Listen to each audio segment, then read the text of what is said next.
Bonjour à vous, chers choisis de Jésus.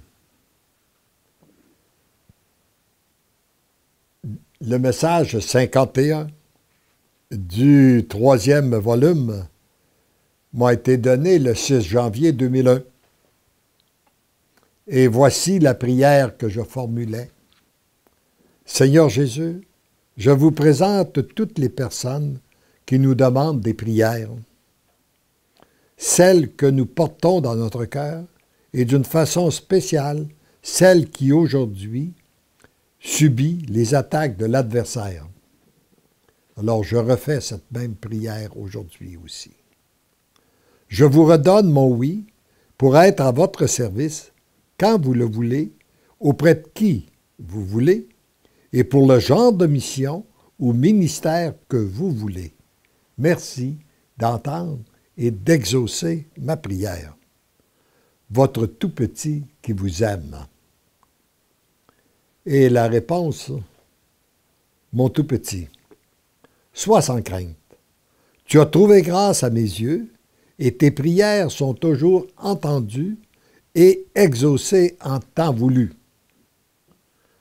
Pour le moment, je veux t'utiliser pour parler au cœur de cette personne qui subit les attaques de l'adversaire.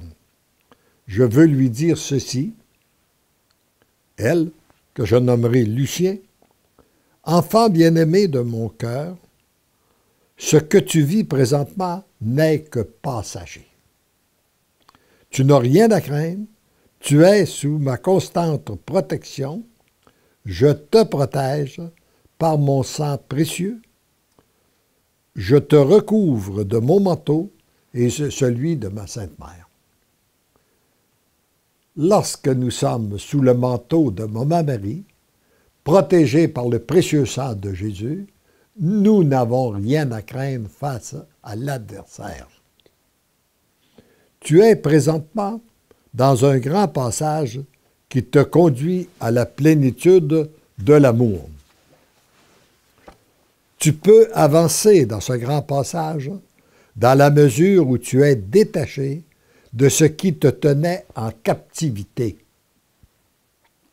À chaque fois que tu redonnes ton oui au Père, certaines attaches se coupent et te libèrent.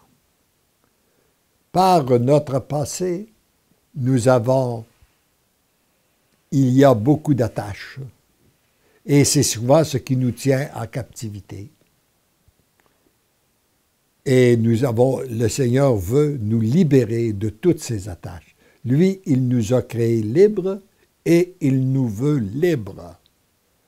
Et lorsqu'on lui donne notre oui, il nous redonne notre liberté. Il vient couper les attaches que l'adversaire nous a fixées.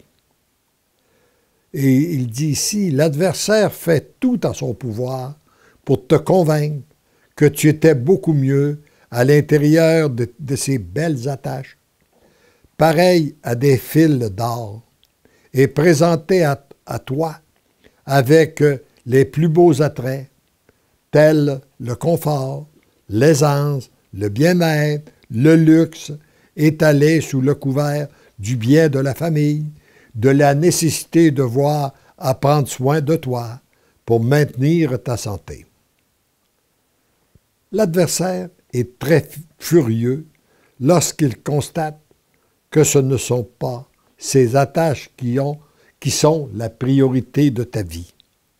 Il sent bien que si tu te libères de ces attaches, il ne pourra plus t'empêcher d'accomplir la mission que le Père a pour toi.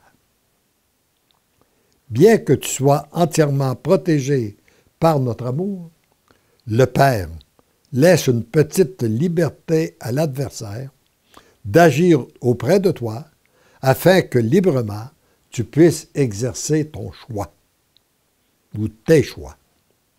Plus ton choix sera définitif, plus tu avanceras dans ce grand passage. Moins les attaches auront de force et moins l'adversaire aura d'emprise sur toi.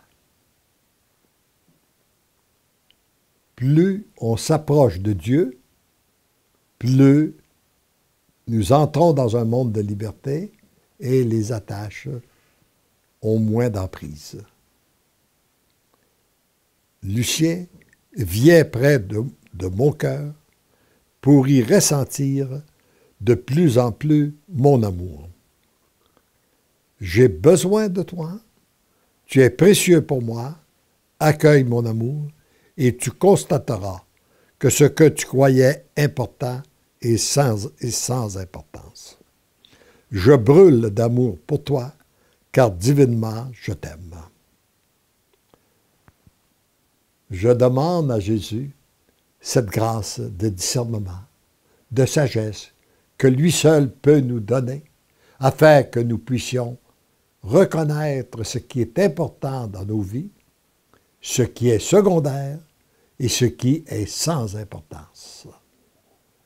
Et maintes fois, il nous l'a dit, il le répète, ce qui est important, c'est l'intimité que nous avons avec lui, le temps que nous passons avec lui.